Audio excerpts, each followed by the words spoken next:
Good evening and welcome to this edition of the Untitled Football Show. Happy New Year to everyone. May 2022 be a blessing to all of you. We know that we have some 20-odd games to discuss from last week's show. Maceo, there's been some upsets. Punchy, there's been some different results and some predictable results. So, we want to get into this right away. As I said, we have so many games to discuss. Let's start off with the Monday games, and we had Somerset Eagles hosting Somerset Trojans. No surprise there, but the scoreline. But we did say it was going to be, Maceo, you and I talked as well as Punchy. We talked about when it's a derby, things are going to be a lot closer. No matter who's playing there, no matter what the results have been, when it's a derby, it could actually be a tall order for the team that's actually doing a lot better. Yeah. What's that? I mean, Somerset won. Somerset Trojans won. That's Somerset Trojans. And when it goes into a derby, that's Somerset Trojans, and their neighbors are Somerset Eagles. Yes. And the Somerset Trojan factor came out. The game was definitely going to be close, but at the end of the day, Somerset Trojans know they needed to win that game, and they won it because they're Somerset Trojans. Definitely, and the fact that it was 2-1. Punchy, were you surprised? Because you've been involved in some derbies in your lifetime playing for North Village. Yeah. I think that was. I think we all came to the decision, or we came to thinking that, the big boys are going to take up because they are the big boys up there. And whenever that derby is happening, if you go back in terms of when Somerset Eagles actually beat Somerset in a derby, it's been some time. I do believe so. But it was a factor that, of course, that Somerset wouldn't come on top of this game in that derby. They just have a little bit extra. They do. I mean, the last time Somerset Eagles beat Somerset Trojans in a derby game, you would have had Dale Rosso, Kenny Thompson, and the likes of that quality. That was at Somerset Eagles. Yeah. Right, Mace. I think that's what we're talking about here also. That was expected. I thought, kudos to Somerset Eagles, but still, I thought that that result was going to be in Somerset's favor because of what they have there. Sure, and it was. The other game on the 27th, North Village and Denby Town. North Village, haven't had the best of season, but on the day they defeated Denby Town Hornets 2-0, and actually inflicted the first defeat on Denby Town for the year, for the season, and then leaving only one team in both divisions undefeated, and that's Hamilton Parish. But looking at that Denby Town game, in the beginning it looked scrappy. I think a lot of the play, Denby Town had some clear-cut chances, but squandered them. North Village eventually grew into the game, and two goals were of the taking. Punchy? Yeah, I thought so too. I think if you're doing possession-wise, Denby Town had most of the possession, especially in certain parts of the field in the midfield area. They did squander a few chances. Even North Village was up 1-0. I believe they had chances to come back and score and go ahead at 2-1. But again, I think the North Village again like PHC, there was a bit of intensity, a lot more intensity. They did a lot of good stuff against Town also. They defended well. And then they hit them on the counterattack with the second goal. I thought they caught Denby Town flat at the back. It was 3 passes, the ball was behind, and the ball was slipped into the goal by Raid. But again, Denby Town didn't play bad. They didn't play bad at all. I just think that at the time, North Village, there was a good goal scored by kudos to Jakeem Jennings, isn't it? Jakeem, yeah. Caught him from the left, Val taking goal. So I think that's my thought about North Village against PHC. I thought they could have won that game also. They could have lost in the latter stages, but they showed a lot more intensity in that game against Taunton. We'll talk about the game against Somerset later on, but that's what I thought, and two well taken goals. Maceo? I mean, let's speak of it from the Derby standpoint. The crosstown rivals. Those derbies have always been intense, and when you put North Village type players on the field, North Village type players are gonna be able to hold their own, and in cases beat majority of the teams in Bermuda when you got North Village type players on the field. And what I mean by North Village type players, they understand the history, they understand the dynamics of North Village. So on the field, you had, first of all, let's start off with D. Bow, a world class save in the first 5 minutes of the game from Oh, Socorro yes. Robinson. Yeah. Everybody, I was like, okay, that's 1-0. And all of a sudden, DJ Bow flies at this guy, and DJ Bow's growing up at North Village type player. He's going to play with some type of North Village type heart, you know. So then he also saved them again with a breakaway where he stood his ground, he was organized, and from a mistake from Shy Jennings, he saved them. So then let's talk about more North Village type players. You got Shy Jennings, that's the son of Shervin Jennings on the field. You got Rai, you got Jakeem Jennings, you got Rai, also Jared Richardson on the field. So, the only thing that North Village was missing at that day, a deal. They were missing a deal on the field, and when you got those type of players on the field, they will compete with everybody, and in most cases, they can dominate people. So if you talk about Jakeem's girl, he was able to dominate people. For me, North Village still wasn't organized from a perspective because Danny Tandia bossed the game. They bossed the game, and if it barred some very bad misses from Socorro Robinson, like Socorro missed some very bad chances that would have put Danny Tandia back in the match and tested North Village farther. So even though North Village for me wasn't fluent in the North Village style, they had 6 North Village players on the field, and they're always gonna be able to compete with everybody when you got North Village players on the field. Sure. And it was an exciting match. It was an exciting match, well taken goal, And I saw the first little kink in Danny Tan's armor. When I say first little kink in their armor, 10 minutes ago in the grade, they lost their way a bit. 10 minutes ago, they actually lost their way, and for the first time, I saw them look a bit disorganized. Whereas their center half when play striker, they got the left winger, which was Bean, he went back at left back. So they shuffled the pack in order to try to impact the game. I know that's why they done it, but I thought they should have been consistent to what they've been doing and professional to what they've been doing because it's been working for them. So I saw the first bit of disorganization, but they responded the very next game. So, they're back on track because they responded the very next game. Sure. And then on the Tuesday, Devonshire Cougars defeated Southampton Rangers 3-1 out at Devonshire Recreation Club.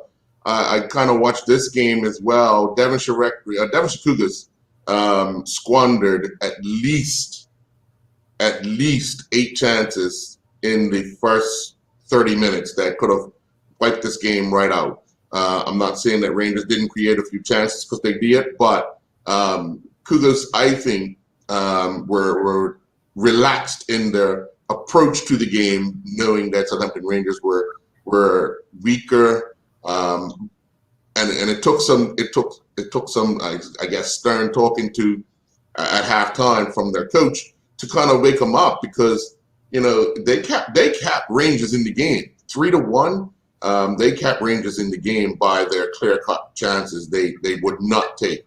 They hit the upright 4 times. One was on a penalty that hit the outside of the upright. I don't know how you could do that, but it was done.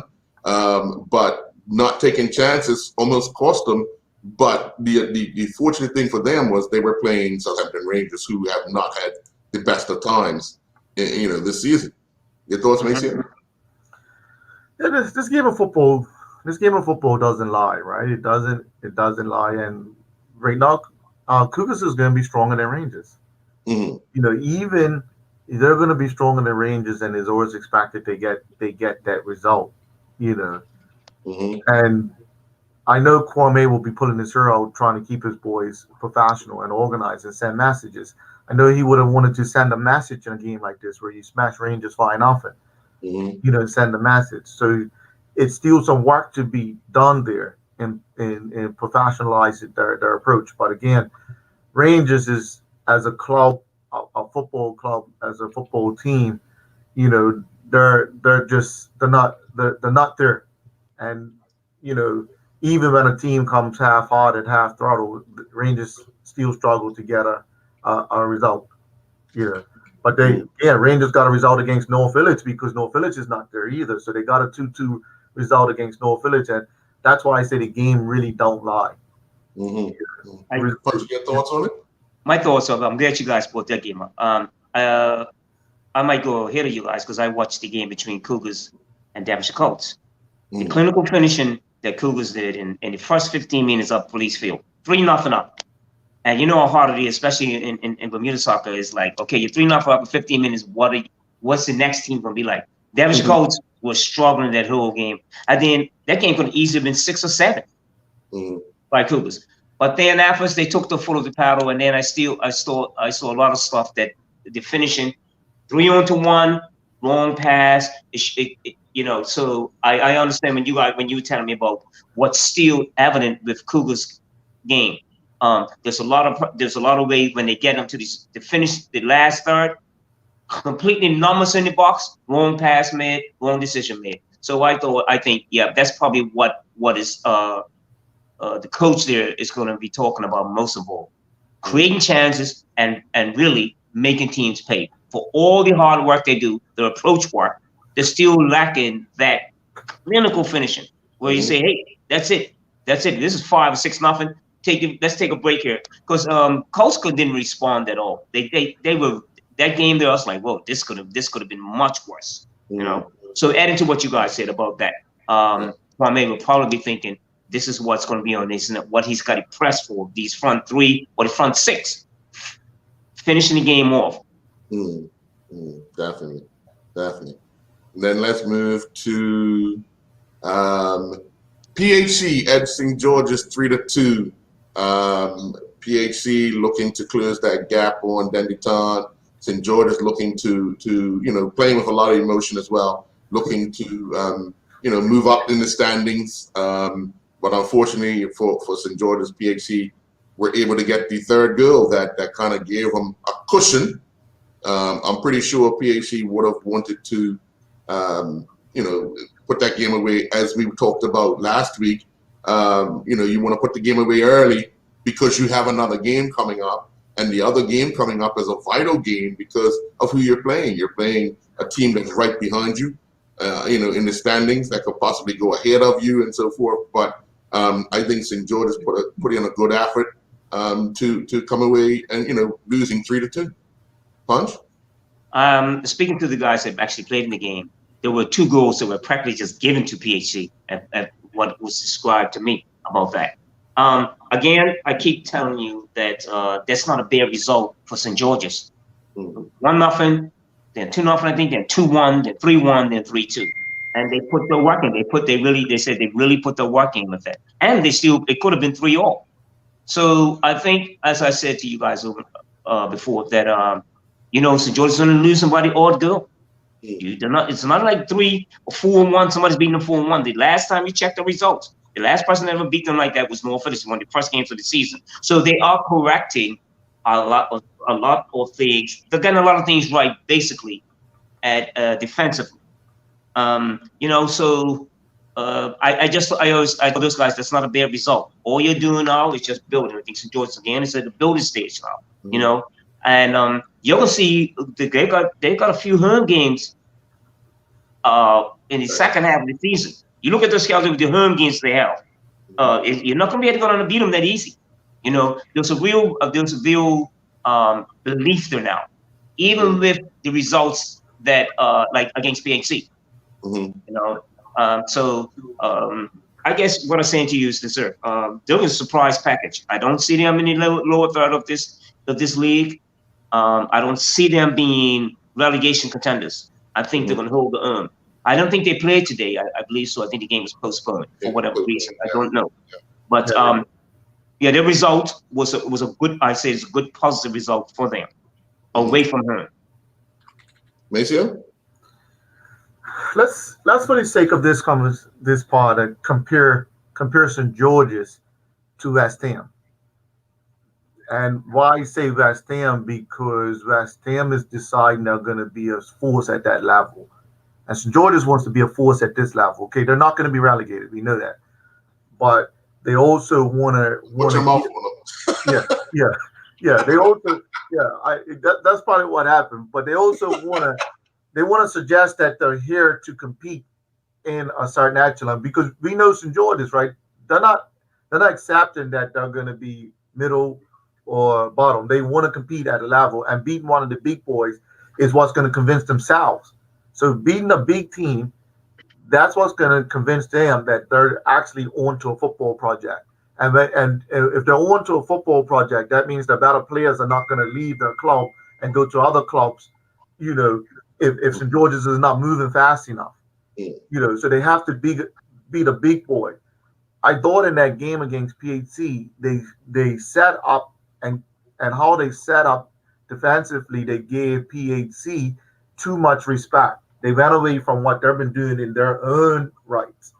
So now they start to compensate it. They compensated at the very beginning of the game. They compensated what they've been doing in their own game style, because now they're playing PHC. And that compensation led to them being in a situation where, to be honest, PHC could have had 4 or 5 goals if it wasn't for Freddie Hall. Freddie Hall was excellent. He was probably the man of the match, even at getting 3 goals and organizing and stabilizing PHC. In my head, St. George's players, and I saw how they changed around their team and the starting lineup and stuff like that. In my head, St. George's, with a different approach, had a bad opportunity of beating PHC, and that's why I picked them. But they didn't go at that approach. They went at it. Well, we're going to respect PHC. I think they gave PHC too much respect, and it made it easier for PHC to get that game across the line. And then when St. George's decided they was done and said, we're not going to respect PHC no more, we're going to go have a go at them, they could have still won. They could have still a point out of the game. So I think they started off with the wrong approach, towards the game, because it was PHC. And PHC at that point, PHC kind of had their pants down at that point. They wasn't looking all that sharp coming into this St. George's game, right? They just about got the game across the line with Rangers. They had a stumble before, so I think it was the perfect opportunity to take PHC. And that's why I use West Ham.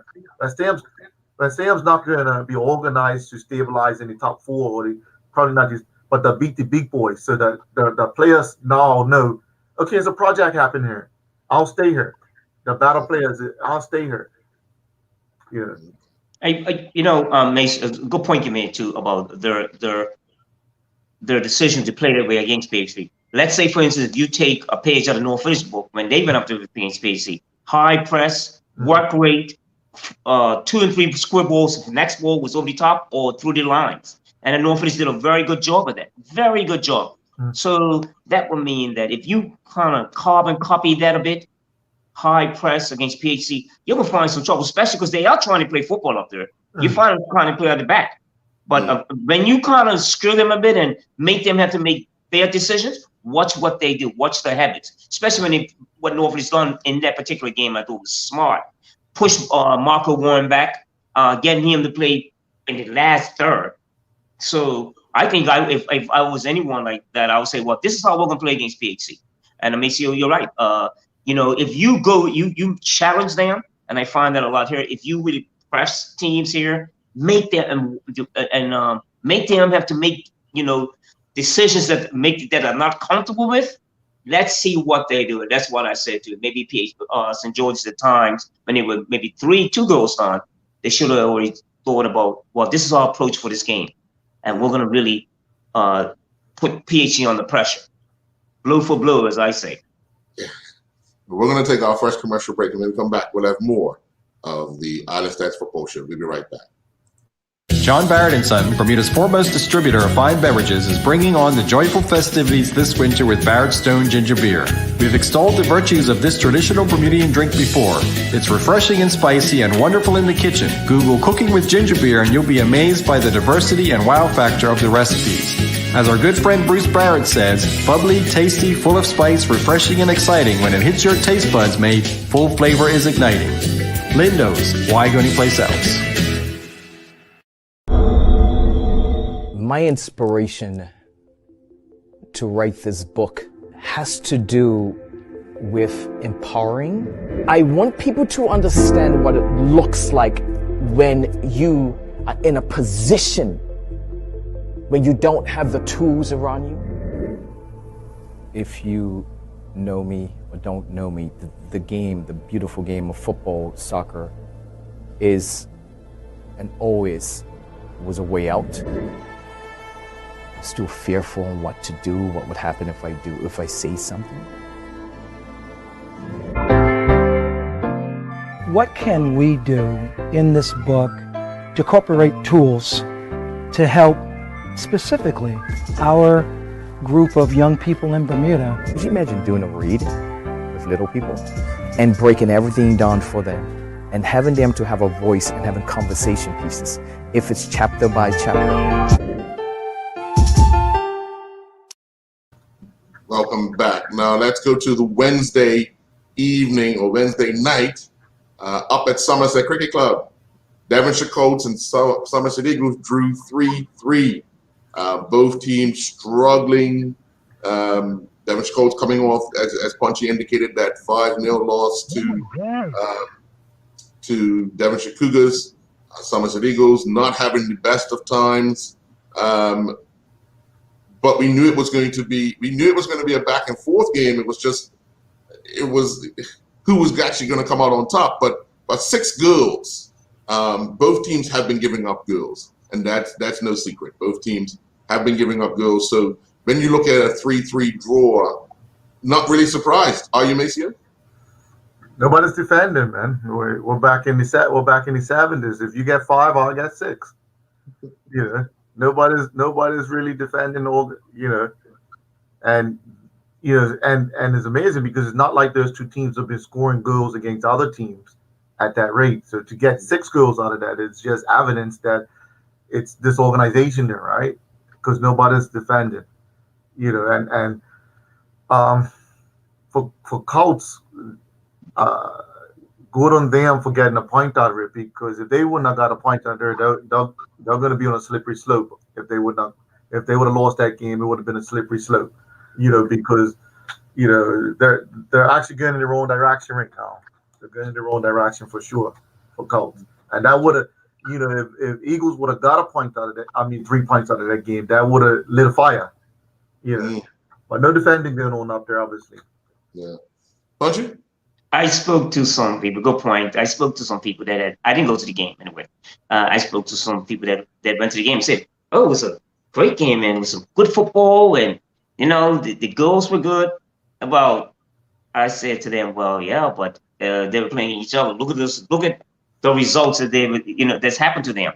So they again, Maceo, adding to what you said about defensively, you got to learn to close up shop. And I think that open football is good, but here you say, listen, after 1-0, 2-0, 2-1, let's start making it difficult for the team we're playing against. Let's start closing up, getting closer to players, putting pressure on. But sometimes it just remains open. Even when Colts were losing, going back to when Colts were losing against Cougars at 3-0, I'm like, that's still showing all these spaces, along all these spaces, send the man forward. You're 3-0 down. Let's bring some respect back to the score. Let's see if we can get 1 goal. And then maybe we might get another if we close up shop. And I think that's what happened up there the other night.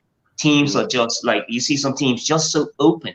And sometimes you got to come with a plan that says, you know what, even though we're going to sit back a little bit, we're going to just be very tight. We're not going to allow spit balls. We're going to be we'll cover each other well. We're not going to play this open football like under 16s play at times, and I think that's what I believe with both of those teams. Again, look at the amount of goals that they've conceded. So you would think, well, let's change the philosophy a little bit. Let's make it hard. Let's do our best. The 1-0, 1-0. Let's see if we can get away with that. And that's not the norm in this country now. It's like all out. We're going for a victory all out. But I think that's what you'll see with those two teams. Sure. And then the other game on that night was Robin Hood going down 2-1 to Dendytown. Obviously, Dendytown coming off of their 2-0 loss to North Village. As Maceo, you said, the final 10 minutes, they looked a little disorganized. I think they would have had some questions, some doubts, some weary legs as well going into this game, and to score in the last minute to get the 3 points kind of would put them back on track. But as far as points-wise, but game-wise, it would have been a little shaky. Your thoughts, Punchy? Well, we're getting back to the defensive behavior. Look at when BA got that crush in the beginning of the season. No, Robin, I'm sorry. Then they got that crushing defeat. Yeah. And look at what's happening now. They've tightened the belt. They've tightened up the belts. They're coming up these low scores now. And so with Dante Lavrock, with his experience, and then I think they got Richard Todd helping out also. Yes. Yeah. So even if a young squad, what they decided on is that the counter-attacking, we're going to defend well, and then we're going to try to counter-attack. And I think it's working for them. Even though they come up there's all, even though, like I said to you, just keep looking at the results they've been achieved since that high they got at the beginning of the season. Mm-hmm. Tonight's game, I know it's tonight's game too against North Village. I think it's going to be pretty difficult for North Village. Mm-hmm. Mm-hmm. Yeah, that game gets underway at 6:30 in about 2 minutes. Yes. Mm-hmm. Maceo, your thoughts? I know you would have seen that one. Yeah. Two things. Kudos to Robin Hood, right? Because I agree that the organizational piece, and this is what we're talking about. The easiest thing to do in the game is to learn how to defend. And we could go back to 1982. The Italians defended to win a World Cup. Mm-hmm. They defended against the Brazilians that were stacked with the world's best players. So the Italians defended. So it was that's the easy piece in the game to learn how to defend. So Robin was doing the easy part. And if we cross-reference Robin Hood against Colts and Eagles game the other day where nobody could defend. So Robin Hood looks organized. I've watched them. They're not giving you a goal. If you want a goal, you have to earn the goal from them. They're not giving you the goal. So that fixed that. So kudos to. So that's becoming difficult to play against. Now they're not experienced enough to win a game. They're not experienced enough to win these type of games, but they're at least defending well to make you have to break them down. Now we reflect on Dendytown. Dendytown still play professional. They made a big decision against Robin Hood. They didn't play Sequoia Robinson. They said, okay, Sequoia, you're not been clicking. And that's a big decision they made not to start it. And we're not there yet, but fast forward to the game against Rangers, he scored a hat trick. So managing players are a big thing that Dendytown is doing well. They accepted the loss against North Village. They came back out with another professional approach. And the kid who scored the winner in the last minute, so that's a sign of a champion. They were frustrated for the whole game, and the last kick of the game, they scored. And that kid that scored the game is Terrence. What's Terrence's last name? I forgot his name, but TJ they called him. Right? Mm. He's been Dendytown's most consistent performer.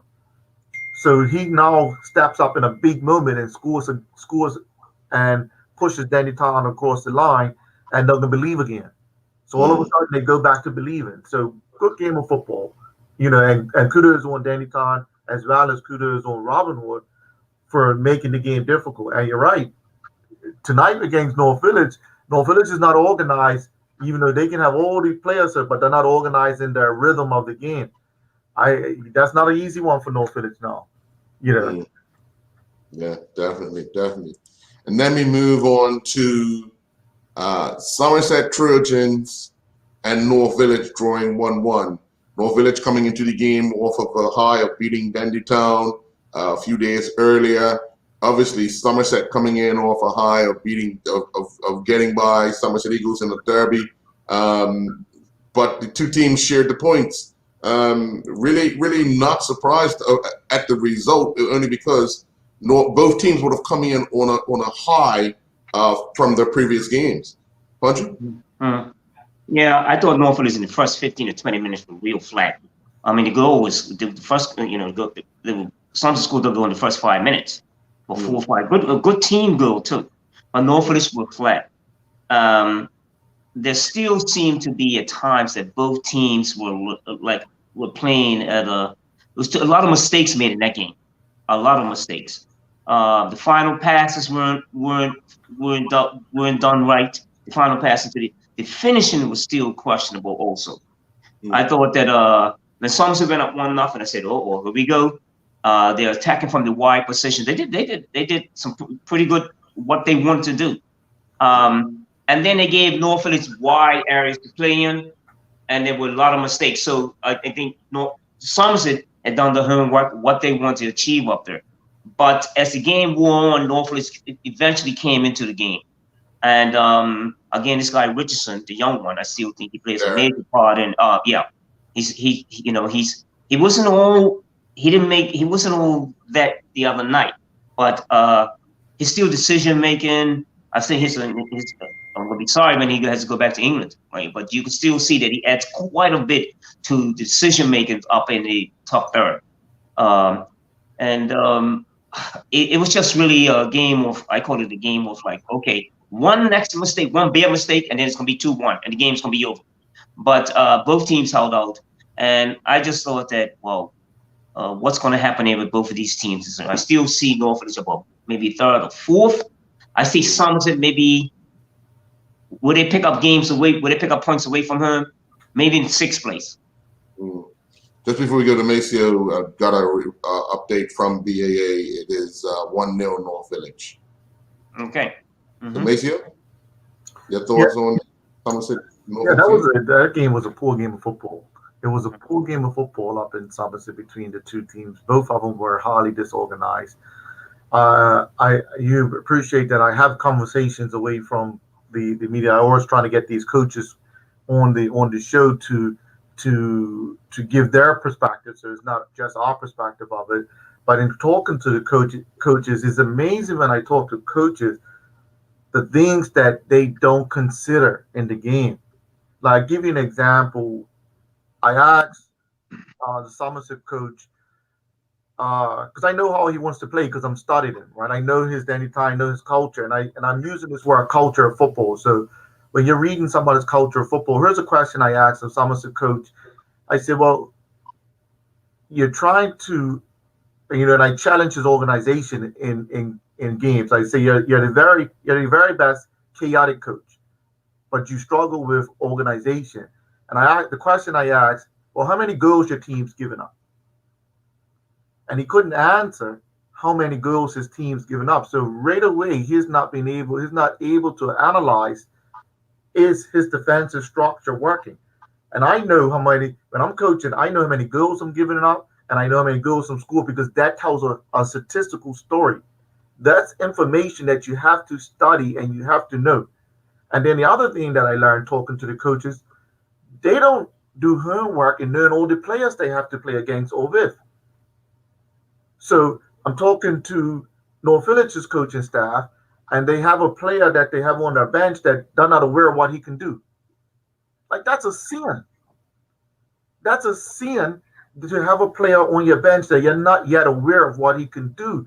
So what I'm getting at, these coaches are not doing enough of the homework. Like, if I'm talking to Andrew, or I'm talking to Sergio, I'm talking to, they're done the homework of who they're playing against, what this person can do, what's their habits. So I'm watching these coaches not even recognize their own players' habits.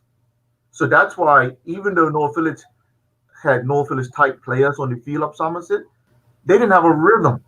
And we undermine what a rhythm does for football.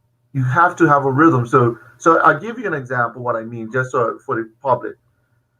I knew at North Village at one point in time I had to have Devray Tankett as well as Vernon Tankett on the field. And I realized they wasn't compatible, both being left-footed players, they wasn't compatible to play on the left side because they're so comfortable with each other as brothers. They competed and argued. So I want them both on the field, and I have to create the system and put the puzzle together. That's how I go on. So all I do now is take Vernon, take it who's the forward player, and put him over the right side and pair him up with Jamaica Jennings. That Jamaica is going to give balls to him, and now he's efficient. And now that Ray runs up and down the wing. Coaches are not doing that. They're not putting a puzzle together because they're not studying enough. So I encourage them to study a lot more so they can put this puzzle together better. And they have to know factual information. But both of them they got away with a point. So in the grand scheme of surviving in her, they're not going to go in a relegation battle. None of those teams. But they're not going to upset anybody and compete for any titles. But before we go to commercial, the other part of that is, Maceo, do these coaches have these players at the disposal for training at that? We're back in the day that wasn't a problem. Now we know we have issues where players have other commitments. They just don't want to train or. Let me tell you this, Harold. When winning and the enjoyment's on the line, the players are gonna come. When the players are clever. When you're exciting them, I'm telling you, I kid you not. Even with the commitment, when the players and I've coached enough players, right? Players that at one point were stayed out of training, give me an excuse about work or give me an excuse about what. But when the enjoyment is there, and they know that, like, and I'm not gonna call names, but there's clever players that I'm coach. When the enjoyment, I used to watch players come down to North Village, right? And come early and look at the top. And if you're organized on the field, they'll come training. I watch the same players. If you're not organized, they'll say, Coach, I got to go here, I got to go there. And I'm telling you, if it's organized and they're enjoying what they're doing, they're going to commit to it. So the story that I tell, I've seen sometimes in youth football in training, because this happens right across the board, that me at North Village will be taking the B team. The A team, because they've got the better players, they're winning every week and they're not coming training. The B team's losing every week and they're still coming training because the organization piece is there and the enjoyment piece is there and the development piece is there. So they will come train if they're enjoying what they're doing and you're organized. They will come. Sure. But we're going to take another commercial break. When we come back, we'll have more of the Island Stats Football Show. We'll be right back. We're spotlighting a Bermudian company who produces staple foods and other essential products that are integral to our Bermudian way of life and are surprisingly affordable. Bermuda's Best products started out in the late 90s with Bermuda's Best codfish, which definitely got your attention. Then came Bermuda's Best mayonnaise, matching the heavy hitters in flavor and true to the Bermuda Best formula, low in price. Further diversification has ensued, resulting in the inception of Bermuda's Best concentrated laundry detergent, a special feature this month. Lindo's, why go anyplace else? My inspiration to write this book has to do with empowering. I want people to understand what it looks like when you are in a position when you don't have the tools around you. If you know me or don't know me, the game, the beautiful game of football, soccer, is and always was a way out. Still fearful on what to do, what would happen if I say something. What can we do in this book to incorporate tools to help specifically our group of young people in Bermuda? Could you imagine doing a read with little people and breaking everything down for them and having them to have a voice and having conversation pieces, if it's chapter by chapter? And welcome back again. North Village are leading 1-0 over at BAA Field against Robin Hood in the final game of this weekend's action. Now we move to New Year's Day. And of course, Dandy Town traveled to Southampton Oval and defeated Southampton Rangers 5-0. Getting it right. I know you talked about it earlier, Maceo, where Dandy Town did not play or did not start with Sequoia, and he comes back and responds with a hat trick. Just managing players. This is my point. Managing players, managing coach, the training sessions, and making the right decisions, not making excuses for a player. So because these players like football. I mean, think of the players in Bermuda. They play football. They don't get paid for it. They get injured. They actually like the game. But if you're making it something that they don't like or is not enjoying, that's when they skip away from it. Danny Ton is managing their players correctly. Look what Sequoia did. I'm gonna tell you, Sequoia wasn't gonna be. I saw his face at the game against Robin. He wasn't happy that he's had to be on the bench. But Danny Tom made a big decision, and they made a correct decision. Same thing that Chelsea made with Lukaku today because of the outburst that he had talking about the coach and Chelsea dropped him. That's a big decision. So Danny Tom made a big proper football decision and said, Sequoia, you're in the game, you're in the team to score goals. You're not been scoring goals. You're lacking. You got to go on the bench, and you're good. And they still won the game because the game don't lie. And now you bring Sequoia back, so it's not nothing personal to Sequoia. You bring Sequoia back, and he knows, well, I got to score. And look, he comes back with a hat trick.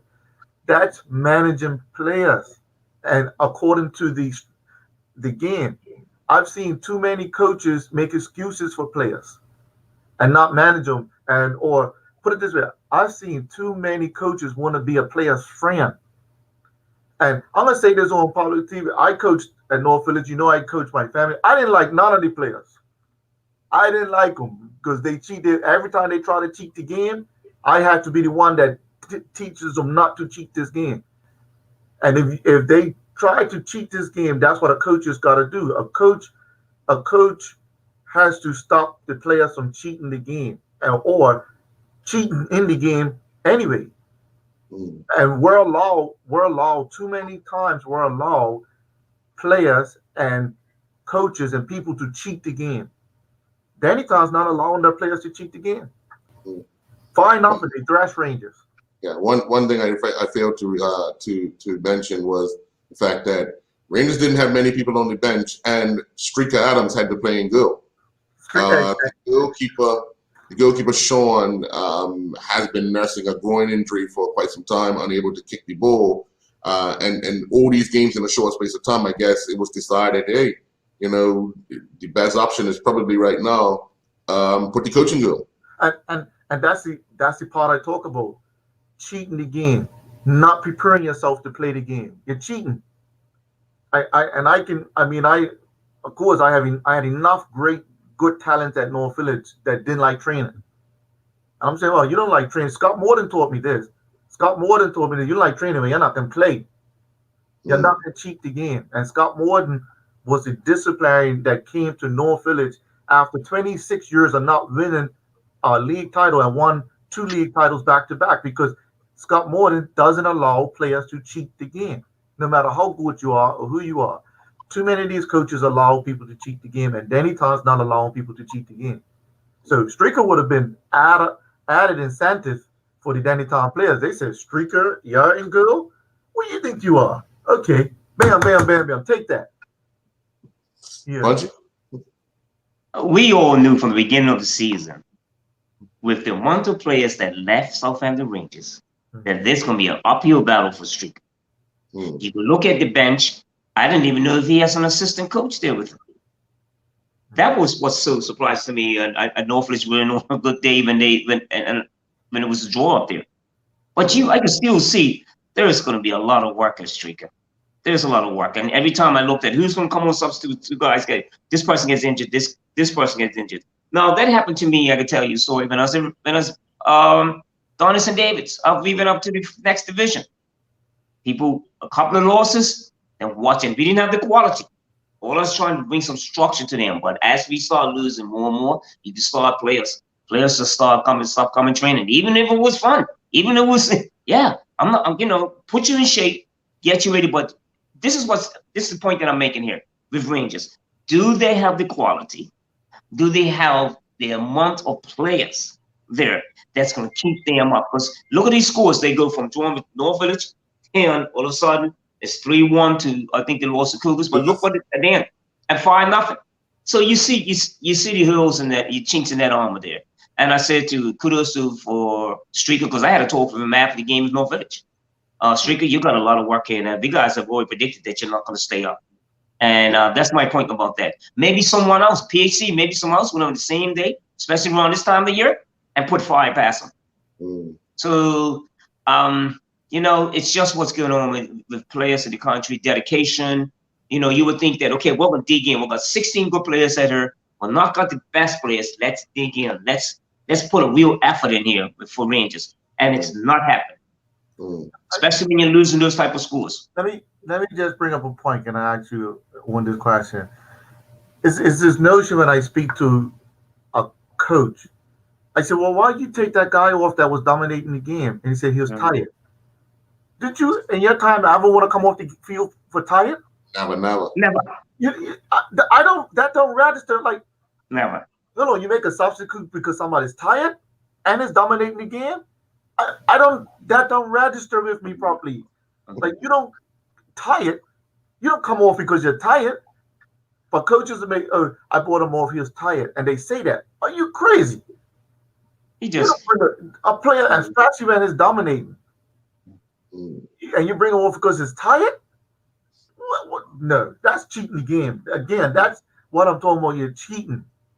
Well, I'm just saying, I'm going back to also, Mazio, about what Southampton Rangers have done. If you take away Dion Starr, who plays center forward, you pull him out, he gets injured, and you take away Ray, who's also, still not a very good technical player, Ray, that came from North Village. Yeah. What else? You're looking at, well, where else you look? Where's the next? What's next? And so it's, so again, getting back to this, with Streaker playing in goal, it just reminds me of my time at St. David's when we were really struggling. And so, again, also adding to the fact of players being tired. If that's all you got, you're playing for 90 minutes. Yeah. That's it, Dion Starr. You're playing for 90 minutes. Yep, behave yourself. You're playing for 90 minutes. So are you, Ray, until you drop. Yep. That's it. That it. One thing's for sure, they have an uphill battle for the second half of the season. Yes, they do.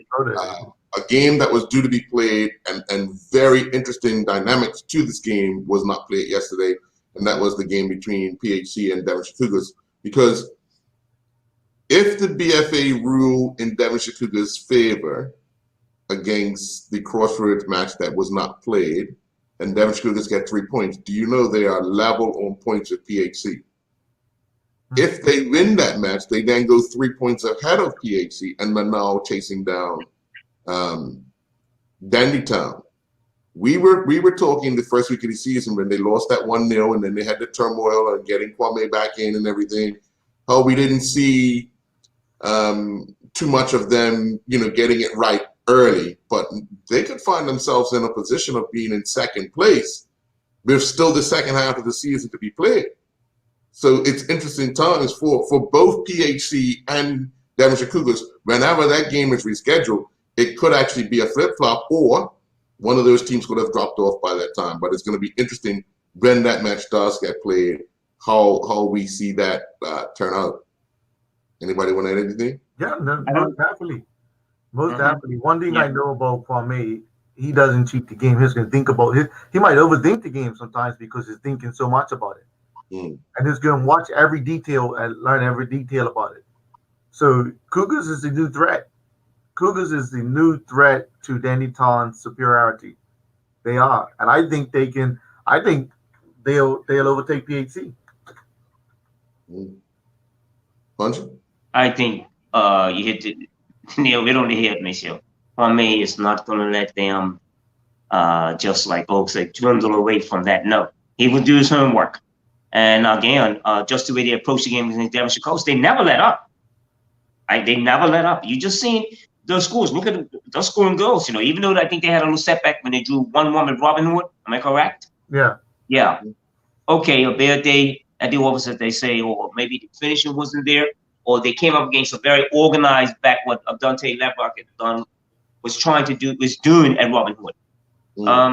But I don't see them letting up. I think they will, and as the season goes to the next half, that you're gonna see Cougars take a step above PHC. I think PHC is gonna have some blips. I think so. And then the game today, up at White Hill Field. Crossroads picked up their second win of the season, beating Somerset Eagles 4-3. This game, Eagles scored first, then Crossroads will score 4 times, and then Eagles will come back to score twice, but ran out of time looking for the equalizer. Totally surprised because I felt after Eagles had lost 2-1 to Somerset, drawn with Devonshire Colts, I thought being at home, they'll be on a high. Crossroads obviously struggling, but have found a new life in 2022. Punchy? I believe if we go what I thought was going to happen there, I definitely didn't think that result. It just shows you again about teams playing open football. Again, with 3-3 against Devonshire Colts. You know, again, structurally being structured, knowing what you're trying to achieve, knowing that you gave away the game before you gave up 3 goals. So what we're going to do, even at home, we're going to shut these gates up. You're not coming through. It's going to be hard to beat us. Again, with Crossroads, I said that you could just see the spiraling out of control. They're they're one of the teams I put down for relegation, and I do know players are not showing up for training. I've heard through the grapevine anyway. But again, it's just wow. That result wasn't. I thought for sure the Somerset Eagles were going to beat them by the odd goal or 2 goals. So again, it goes back to organization, what you're trying to achieve, and I always thought Somerset Eagles playing at home, it would be hard to beat. I know there's going to be against Derby because they lost the game against Somerset, but I thought against teams like Extras, no, you're not going to come up and beat us. No, it ain't going to happen. But what's funny about it is they leapfrogged both Eagles and Rangers to move on 6 points to move ahead of those two. So interesting times. Maceo? Well, let's see if it gives them a bit of motivation, because on 6 points, Robin Hood being on 8 points, that makes that a little interesting between those 4 teams, and Robin Hood losing at the moment. That makes that an interesting battle. But as it relates to the game, 7 goals between teams that can't score against anybody else, and they get 7 goals. But they're loving to give up goals. They're loving giving up goals. Yeah, they love their team. 7 goals, and people might say, I know Bermuda probably go, that's a great game, they score goal, but it had to be a totally disorganized game to get 7 goals, right? 7 goals in that type of game, but it does give Crossroads some hope. But let's see what that hope does. Let's see what that hope does when they have to play somebody outside of those bottom 3. Sure, and we'll keep updating the final game of that. Obviously, the St. George's Devonshire Colts game was not played today, but as we have said, North Village are leading Robin Hood 1-0 out at BAA Field right now. Now let's throw ourselves into the first division. BAA and Island Rangers. That was on the Monday. BAA 7-0.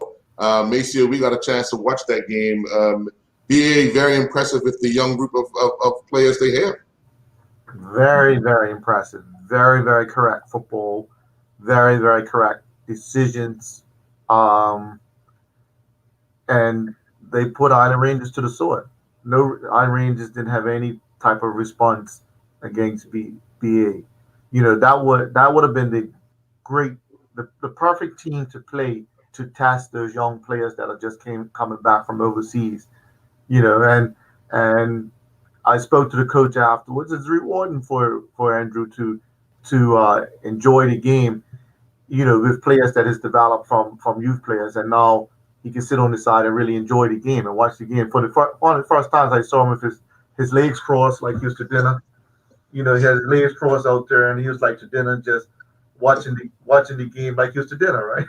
He was a bit animated early in the second half, only because remember the score was only 2-0. Yeah. And he wanted them to change the gear. Yeah. And he had to get a little animated to get them to change it because they were strolling around. Yeah. They were strolling around, and he wanted them to change the gear, and change the gear they did.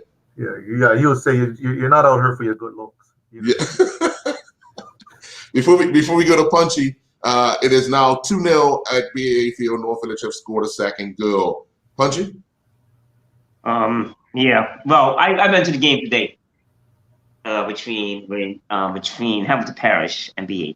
And of course, I got to give my kudos to Mr. Bascom and Mr. Gooder. We'll talk about that later anyway. You've seen, here's Mr. Bascom, very organized, knowing how to get the best out of players. And then today, this is the first time I've seen BA play. And with the youngsters coming back, there's a lot of young guys there that look like, I'm wondering, well, where did this guy come from? What academy, what team did he come from? You know, but you can still see the young. You know, technically, there's a lot of things that they are not aware of, they don't have, but there is something there that they do have, and that's a very good structure.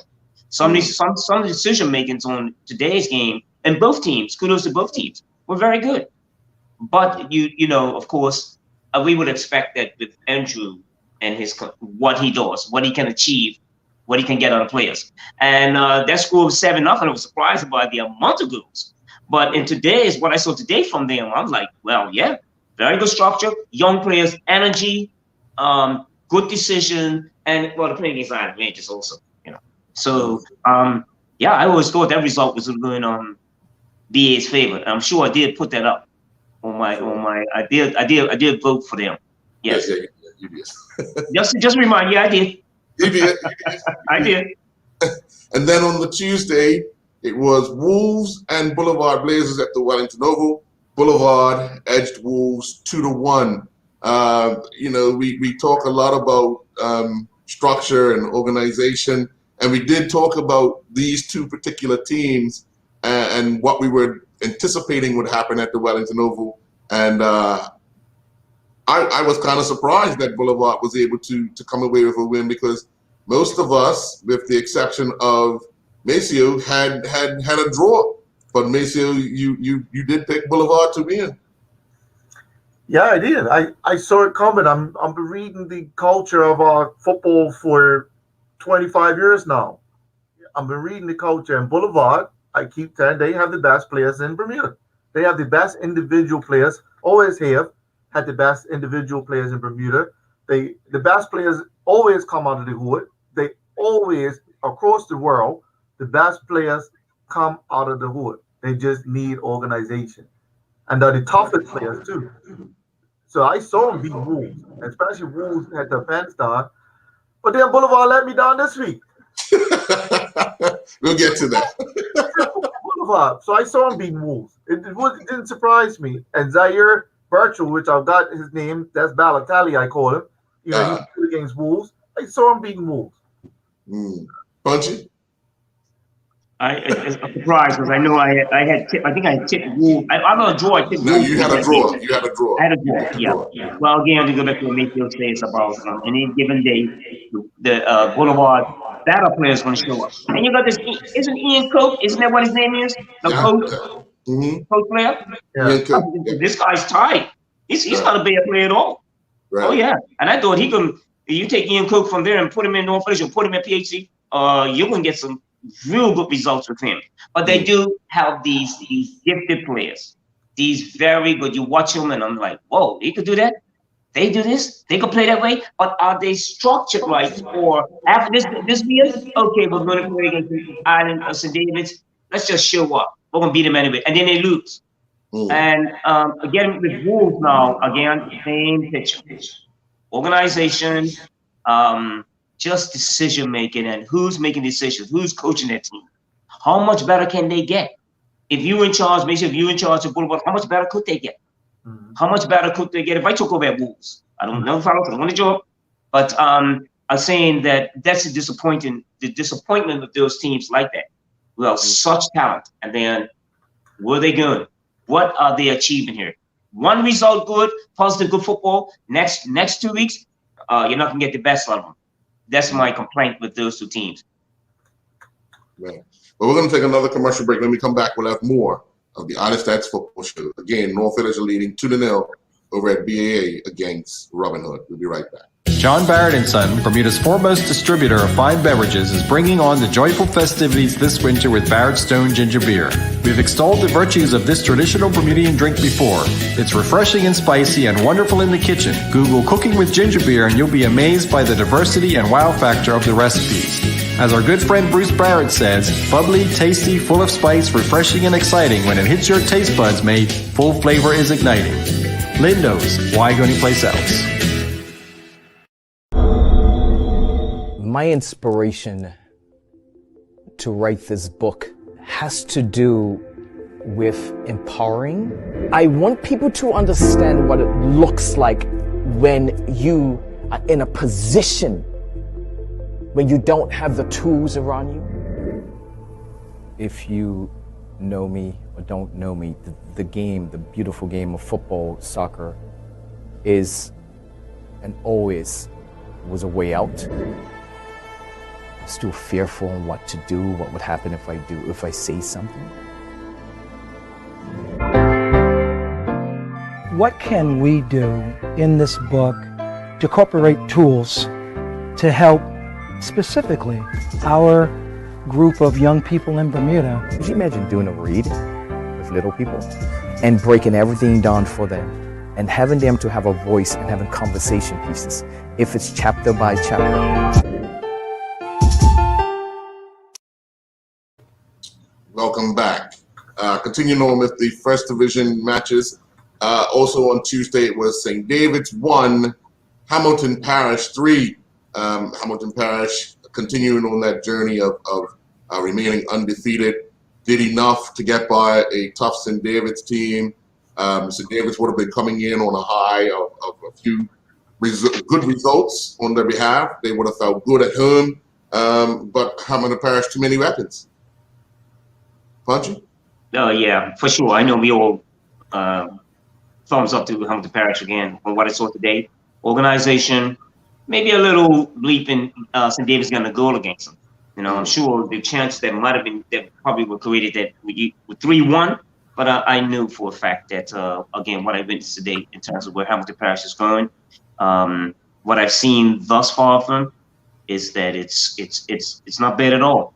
So, you know, we all definitely agreed that this is going to be a result for Hamilton Parish, for sure. Macia? Yeah, we talked about it. St. David's could have bought the pads, the bats, the balls, the helmets, the ancestors, the Indian dance. They would not beat Hamilton Parish. Well, if they'd have taken it like they were playing Bayless Bay, it might have been a different. That's what they should have. Yeah, if they would have thought they were playing St. George's or Bayless Bay, said, "Oh, let's think about this as St. George's." You know, then the spirits would have came, but they weren't going to beat Hamilton Parish. You know? Yeah, no. And then on the Wednesday night out at BAA Field, BAA defeated Paget 4-1. BAA coming off that 7-0 win over Island Rangers, then had Paget to play. Probably Andrew would have been looking to get them structurally in place, looking at their next game, which was today against Hamilton Parish, but make sure the game is won and then try to work on what some of the things he would want to work on against Hamilton Parish, because if you look at it, Island Rangers and Paget are lesser opposition than what they would have faced against Hamilton Parish. So structurally, I think Andrew would have put things in place looking ahead to today's game against Paget on Wednesday night. Macia? Yeah, I saw that game. You know, first of all, kudos to Paget because they was organized. Paget have a bunch of young kids out there. You know, they were structurally organized. They just don't have the experience to win a game. You know, but they wasn't just gifting you opportunities. You know, BA had to break them down. Now, Andrew would have had to make some tweaks in the second half because BA was enjoying the game so much they was taking it for granted. They was enjoying and bossing the game and creating opportunities that they just were taking for granted. And Kenny used to say when he first came to Bermuda and had teams that we are so wasteful with chances. You know, and he applied it to our culture. You know, it's like, okay, we have 20 person sneakers. We only need one. You know, we're wasteful. Our dump is, if you look at the dump, we're wasted a lot of stuff in our house, and the dump is high. And now it's culturally coming out in our football. And that's what BAA looked like the other night. They was wasteful with the opportunities. But they was always in control of the game, and they was always going to beat the game. But Paget, and I think that's an example of what I'm talking about. I think the coaching at Paget is entertaining the players. And when I say entertaining the players, even though they're losing, the players can have a sense that there's some type of enjoyment and some type of progression going on there. So they stuck to the game plan again. But I like to see a coach like that now put himself in a position where he's got a bigger team and he's got to deal with bigger figures and bigger players to see what he does. Punchy? Well, I'm gonna go. Let me talk about BA in regards to that, about Andrew's preparation. You're gonna know that he's going to, even though he knows he should be beating Paget, but he's going to be prepared for that game. And the players they look like, okay, we got this much room to play. We let our guard down. We're just going to even though we're leading, let's just show some type of, got a chip on our shoulders. We could just show off now. But I'm sure Andrew was real prepared for that, because he prepares for every game. And the result is most important to him, how the result is achieved. Because I'm sure you might have been one of those players about the behavior. So, we always know, I'm sure that we all picked BA to win that. I'll get into Paget, of course, but this person is in charge. I kept forgetting the young man's name, but it's going to take some time. Even these young players, what structure did they come on from Paget? Where did they come from? Who are they? 16, 17, 18 now. Okay, well, let's see what you're about now. You're getting an organized person, getting you to training sessions, but that's not all in all. So it's going to take some time for Paget. But getting back with BA, it's just, you're up against Andrew with young, energetic players who have come through his system, who know what he's about, and they respond. And you can see it, like today. And then the final game of Wednesday night was up at Somerset Creek Club, where Island Rangers went down 3-1 to Social Club. Social Club continued to be on a high, looking to do some things to get themselves back into the contention of being promoted. And this was just another stepping stone in that direction of getting by Island Rangers, who in previous shows, Maceo, you even said it's only a matter of time before Island Rangers start giving up a bunch of goals. But other than that 7-0, they really haven't been blown out. And they've kept themselves into games up until late into games, where I think a bit of the structure falls apart with the tiredness that sets in the team. But looking at them coming off that 7-0 defeat, down 2-0 with 25 minutes to play, and then BA scored those 5 goals, and then they go up to Somerset and lose 3-1 to Social Club. I think we have to give them just a little bit of credit of being able to bounce back from that hammering to kind of not giving up that many goals against a team like Social Club. I guess I'm just ruthless, right? I guess I'm just ruthless. I'm ruthless. I mean, when I look at it again, I from a coaching perspective, we talked about earlier, cheating the game. If you're in a game and you're losing the game in the last 20 minutes, that points to fitness. Yeah. That points to fitness. And then if you're cheating, you deserve to get hammered. Mm-hmm. You're gonna get hammered. I did a 100-mile ride New Year's Day. In those individual sports, you can't cheat because you get hammered, right? You get hammered. You have to prepare yourself, and that's my pet peeve with players, coaches, and football. We have to prepare. We have to prepare to go with our talent. So we haven't really prepared well, and sometimes we don't understand what preparation looks like. People got so much talent. So Social Club, I have to now say, okay, Social Club, you guys are contenders, because I wasn't taking them serious as contenders. They're contenders, right? Mm-hmm. They're contenders now, so I'm gonna have to eat my words with Social Club, and turn my fury to Island Rangers. They might not get another game. Well, they still have Paget to play again. All right, Punchy. That result. We all went for Social Club, of course. Even though I think the game was at, what was the game played to? Up at Monaco? Oh yeah, I'm pumped. Yeah. The interesting thing about Social Club, NBA, and Hamilton Parish, I just can't wait for the draws of the second round of the FA Cup.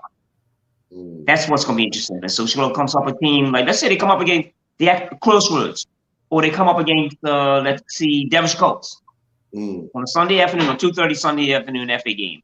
And BA is pitted against North Village, or BA is pitted against Denbytown. What we're going to see here, or Hamilton Parish pitted against PHC. Or North Village, yeah. Or North Village. It's going to be very interesting. So what happens is you got a domination of the three teams down there. Well, the two teams, I keep saying, with Social Club, they've got this the Darryl guy, what's his name? Clay. You know, Clay can step into a lot of teams in the top division. But he's not playing the Social Club. So what's going to be interesting again about Social Club is that you see the results. Yes, they are going to be the Iron Rangers. They should be Wolves because they're a little bit more organized. Guys have put a lot more effort in than I think was happening at Wolves. But I'm just waiting for the second round FA Cup and see where these draws come and who they're going to be playing against. I'm going to tell you, it's going to be interesting, especially again the coaching staff, with Hamilton Parish, BA, and Social Club. Well, on New Year's Day, two teams that were tied for second place in Social Club and Boulevard took to the field at Police Field, and Social Club edged Boulevard 3-2. Again, coming off of that win against Island Rangers a few nights earlier, getting into a game against what you call two Baccaton teams, Maceo. And Boulevard, right? Yes, you did. You picked Boulevard. Everybody else picked Social Club. Two Baccaton teams, two teams that want to establish themselves as real title contenders with or promotion contenders, chasing down Hamilton Parish, and Social Club were declared the winners 3-2. Punchy? Yeah. I thought I picked Social Club for that one. Yeah. Yes, I did. Again, Boulevard coming out with 2 goals, 3-2. Not really a bad result for them, but again, at times, do they show when they come out a good result against Wolves, and then they go to play another game 2 days after that or 3 days after that, and then I thought maybe with that raw talent they could be Social Club, but again, it's just a little bit extra of organization when I see what's happening with Social Club. In those particular moments when I think the score was close too at some time. It was 3-1. Boulevard scored first, and then yes, scored 3 times. They scored 3 times. Boulevard scored late in the second half. Yeah. Okay, but it just goes to say what it goes to tell you that consistency with teams like Boulevard. I don't see it happening. It's just not going to happen. And so with Social Club, kudos to them. I want to see exactly what they're all about when the next round of the FA, the second round of the FA Cup. I'm sure they get to the first round. I'm very sure of that. But let's see what happens next for them. Yeah, Boulevard's let me down, right? They let me down. They've been stopping me in the street, and they reminded me that Boulevard, and I'm voting for them. They definitely let me down. I thought that I said, okay, well, it's a curfew. It's going to benefit Boulevard for New Year's Day. It's going to benefit both of these guys because at least you got to be home by 12:30. But in second thought, it took them out of their habitat, right? They might have needed to stay out to 4 o'clock to be able to show up and be in that natural habitat in the game. The second thought, I think the curfew worked in reverse rather than, So I was sure they was going to beat the Social Club, but like I said, kudos to Social Club because you have to respect that they're contenders now. You have to respect that, and they're going to make Social Club. They also beat BA. They're going to make that second spot a very interesting piece. That's going to get interesting in the second half of the season. Sure. And it's halftime out at BA Field where North Village are leading 2-0 over Robin Hood. The other game on New Year's Day, Paget and Vasco, was postponed. And then today, top of the table clash between BAA and Hamilton Parish. The match ended in a draw. Two teams that obviously want to establish themselves as the best in the division. But a share of the points. BAA with such a young team, Hamilton Parish with an experienced team, but couldn't hold out, albeit, a late goal from his half of the field to make it 2-2. A misjudgment by the goalkeeper coming out, missing the ball, defenders missing the ball, attackers missing the ball, and it ended with a 2-2 draw. Maceo, Punchy, you said you saw that game. Yeah. Overall, the balance of the teams. What did you think the coaches got out of individual players that would have made a stamp on the game? Well, I was kind of concerned. I thought when I got to about 10 minutes into the game, and it's funny, I spoke to Dennis Braun. Dennis Braun said, I even gave up seeing Chelsea and Liverpool play today. I come and see this game. I said, why? He says, because the two guys are the coaching. And you could see from right away when I first got, I was like, whoa, the structure of the game was good. I thought individually, the first half, Hamilton Parish had quite a bit of possession. They came out of the back well. They were pretty fluid. It wasn't that BA just got good late in the game. My concern was that I think the young man has been scoring the goals for Hamilton Parish. What's his name? Jordan Otterbridge. Yeah. I was wondering why he was playing so far. They played him wide today. And that was my concern about that move with Sergio. But overall, I thought Jordan always, he had nothing wrong to go. And being supplied the right way, it's going to get you goals. So they elected to put him out wide. And I thought maybe that might have been something that Sergio would have probably changed in the second half. But the overall game itself, and I was glad to see a game with Andrew's young guns. They stayed to what the structure, the movement got better. He changed players. He changed the what he wanted to do, the wide players that came on.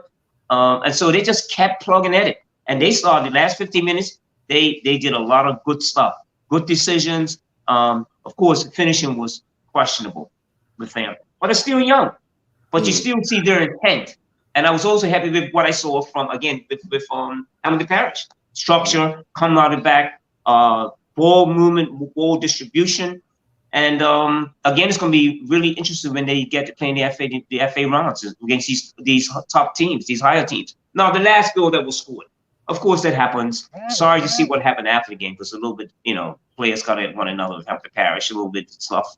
But it happens. But overall, very impressed with what I saw from both teams today, from both the way they were both set up. And again, it was a student testing himself against the teacher, wasn't it? Maceo? Well, I picked a draw for that game, right? Mm-hmm. And I test myself as to this notion that the game don't lie. I use it all the time, and you can cheat the game. And the reason I picked a draw, because Andrew's put work in over the years developing those players. And I know those players because I also worked with those same players in the youth when I was working alongside Andrew. So because Andrew is putting in work and those players are putting in work and commitment, they against Hamilton Parish, they actually deserve a draw. Even though the game was dominated by Hamilton Parish, they deserve a draw to cement that what they're doing is correct. They don't deserve to win. They don't, those young players don't deserve to win against the Hamilton Parish that's more experienced, that's farther ahead on their journey. They didn't really deserve to win. And if you reflect on the game, talking to Sergio, his team, they dominate the ball, the game. And I knew what was going to happen in the game because Andrew's got young players. So follow me here. He's got young players that have been used to dominating football games. Now they got to ask a question. You can't dominate Hamilton Parish. They're farther ahead. And I recognize circumstances like that because, bringing up Jamaica, Ralphie, and those guys from North Village, they was used to dominate games. And when they got to senior team, great enough, I still had Cantuan, Kevin, and all those older players around them that could create a better balance of fighting per se. Andrew don't have that. He has all the young players. So now they're like, hold on, I'm not dominating the game. What do I do here? What do I do here that I'm not dominating the game? But again, the organization structure and Andrew keeps them in the game, and they take their chances. They take their chances, and we use this word luck. I don't really believe in luck. He created his own opportunity. They created their own opportunity to come out of that game with a draw.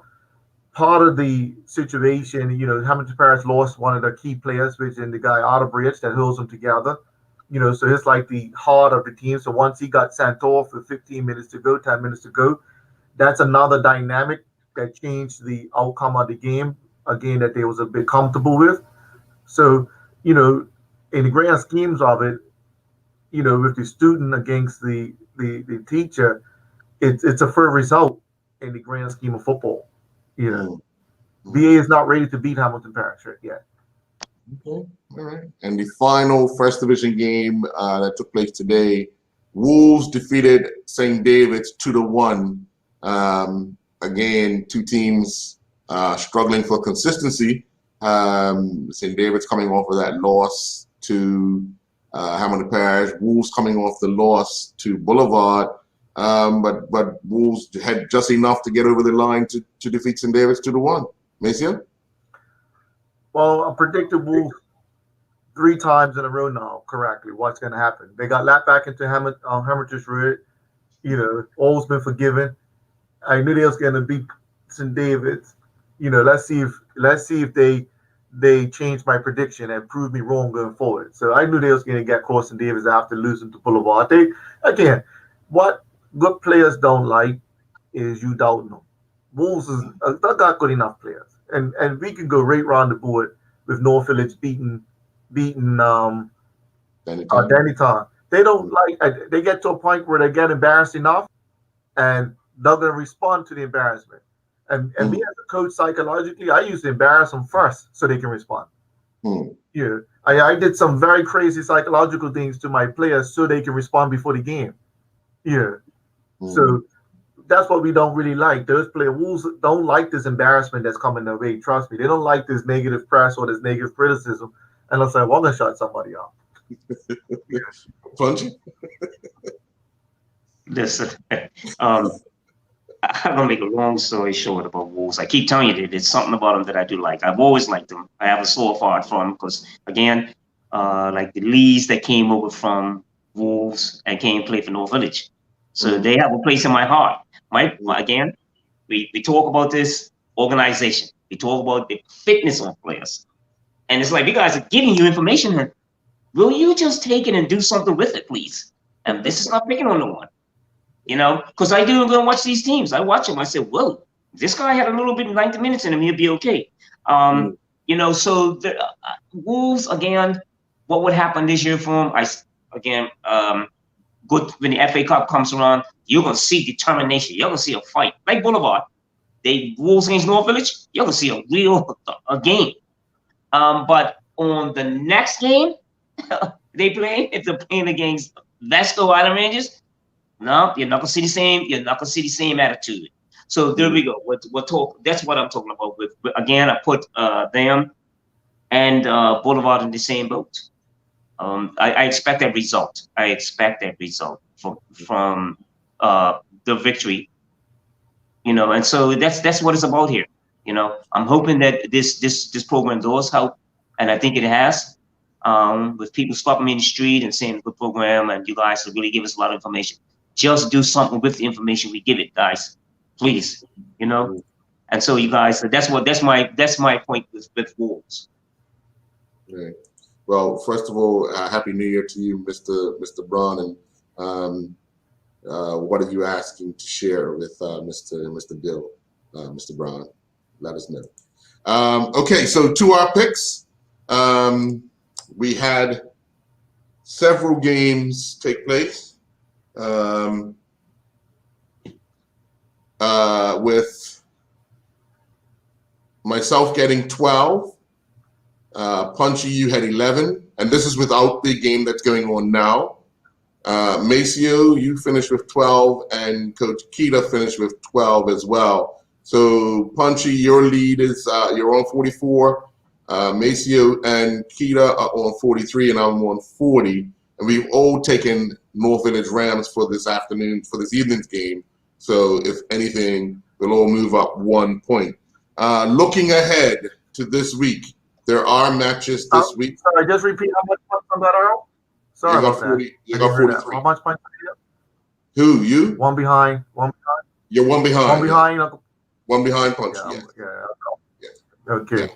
There are matches to be played this week. We have a rescheduled game that will take place on Wednesday night up at the Somerset Cricket Club. It's going to be Somerset versus St. George's. We'll start with you, Maceo.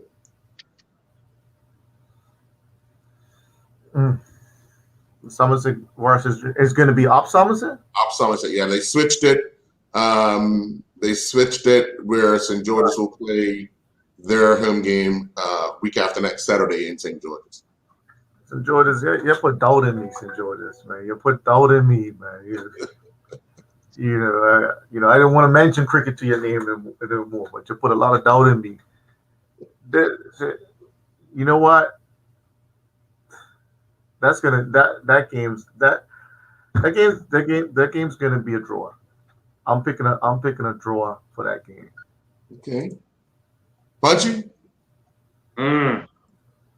Hey, Jesus Lord. I'm gonna go for draw also. I am. I'm gonna go for draw with that one. Okay. Well, I'm gonna go against you guys. I'm gonna say St. George's will win this game. Okay. Okay. Are you on contract under? Warm bread brought up. No surprise. No surprise. Somebody threatened that you'll go missing if you don't pick them. Well, I just think honestly that they would have been chomping at the bit today, not playing.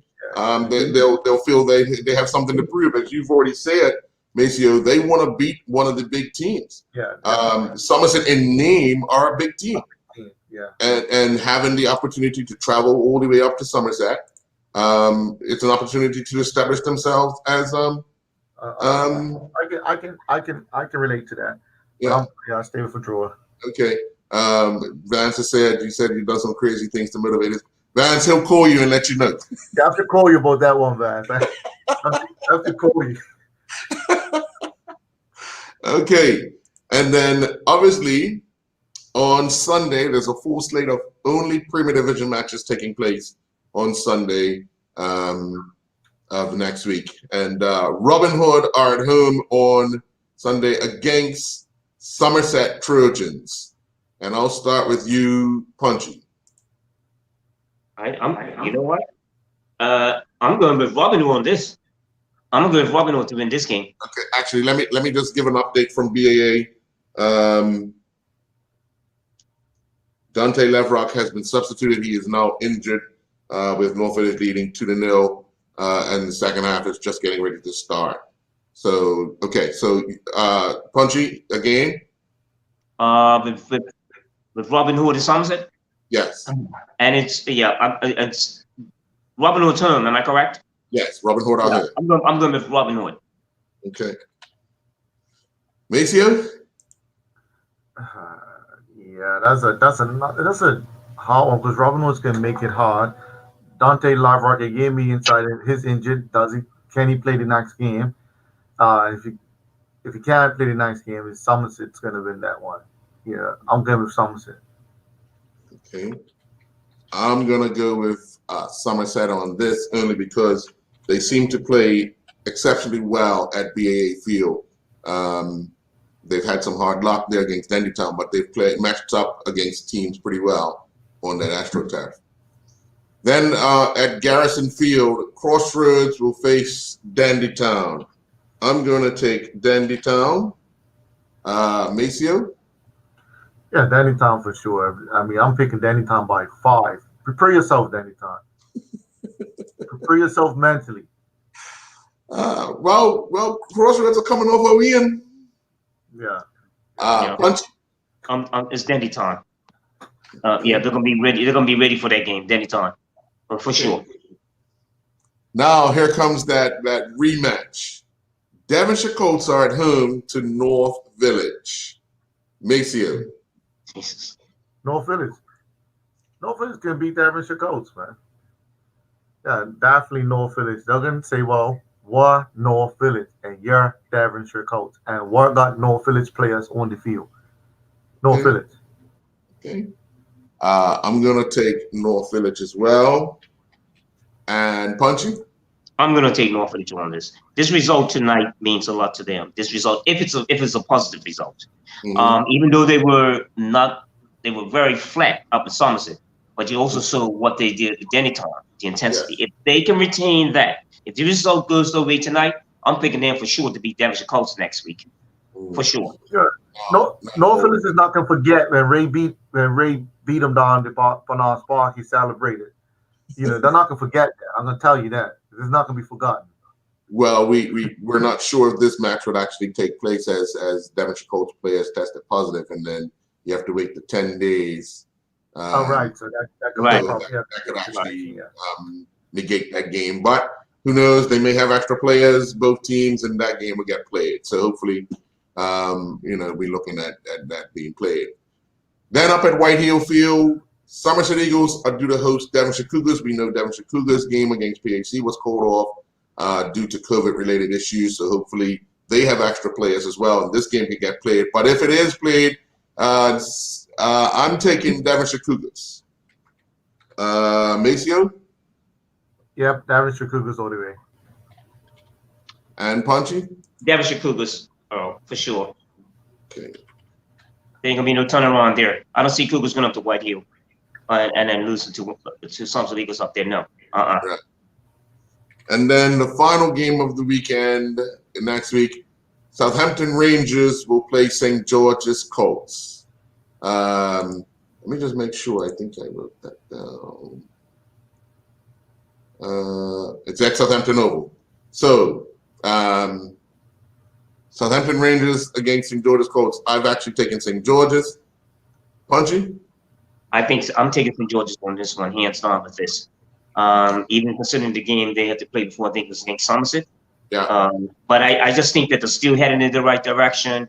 They have a lot more to. I just picked St. George's for this. I think they're gonna get over those hurdles, even if the result doesn't go nowhere against Somerset. I am expecting them to go up to Southampton Rangers and win that game. Okay. Maceo? Yeah, St. George's is gonna win that game.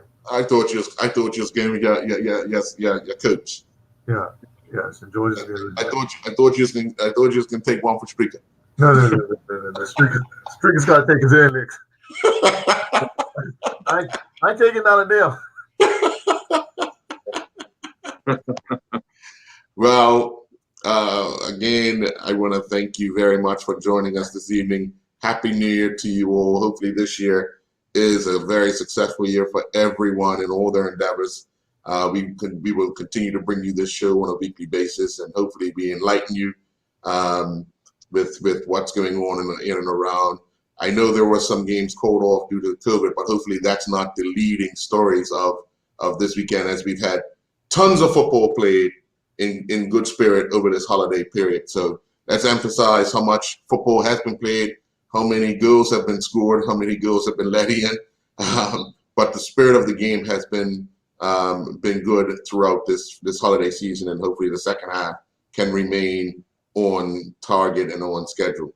Obviously, again, those games will have to be rescheduled, and we're looking forward to, as Punchy says, we're looking forward to the FA Cup draw, because that could be very interesting at times as well. I know some of those teams in the Premier Division will rather a top team in the Premier Division as opposed to a top team in the First Division, because if you get beaten by a Dendy Town or a PHC or Devon, that's okay. But if you get beaten by a Hamilton Parish, BAA, Boulevard, or a Social Club, that's a hard pill to swallow and still keep your season tidy. And that goes for any team from 1 through 11 in that Premier Division, because on any given day, who knows? Hamilton Parish could get the better out of Denby Town on That's any for given sure. day. That's You for know what I sure. mean? That's for sure. So That's right. Very interesting. things don't go right for you on the day. I mean, look at Devonshire Cougars. They got away with beating Rangers 3-1, but the amount of chances that they miss, if they go in the FA Cup and miss those chances, given any other team an opportunity to say, this is the FA Cup, we're leaving it all here, it could actually go the wrong way for Devonshire Cougars. Yep. Good. Hey, Earl, let me say, I'd just like to, I also spoke, just like to say before we go about the importance of the refereeing and seeing such, what's happened over the holiday. I think the games have been well refereed. The input with the referees that came from overseas. Again, thumbs up to the Referee Association, what they attempted to do. And I thought the game today, even that was refereed, that was handled between Hamilton Parish and BA. Mm-hmm. And I thought it was well done. And so well done to the Referee Association, what they're trying to create. Yeah, definitely. Any parting words, Maceo? No, I mean, we also have to give kudos to the whole structure of managing outbreak. I mean, the idea is that sports doesn't stop. You know, yes, additional restrictions have been put in, additional safety measures have been put in. You know, watch the BFA and their staff administrate and figure out how to implement the safety measure so the game don't stop. And I know the additional measures have frustrated people at times, but in the interest of the game keep being played, it's being played. So we're not where we was a year ago where outbreaks stopped our game. Now we're managing it bit by bit, hands-on piece where our game keeps going. And that's the idea that both the BFA, the government, and everybody had in mind, that we figure out how we implement the game safely based on the pandemic, that it doesn't stop, and as safety as possible. So I want to give kudos to all those volunteers, all those people that are involved in that we have a game that don't stop. You know, at the end of the day, our game don't stop. Yes, 1 or 2 games, just as is happening in the Premier League, have to stop because it's deemed to be an outbreak. You can manage that outbreak within that team, and generally the game goes on for everybody. So kudos to us to getting to that point where our game and our sports doesn't stop. Thank you very much. Folks, we'll be back next week, Sunday, with another roundup of Bermuda Football Association's premier matches, as they are the only ones on next week. So with that, we say good night. Gentlemen, enjoy the rest of your evening.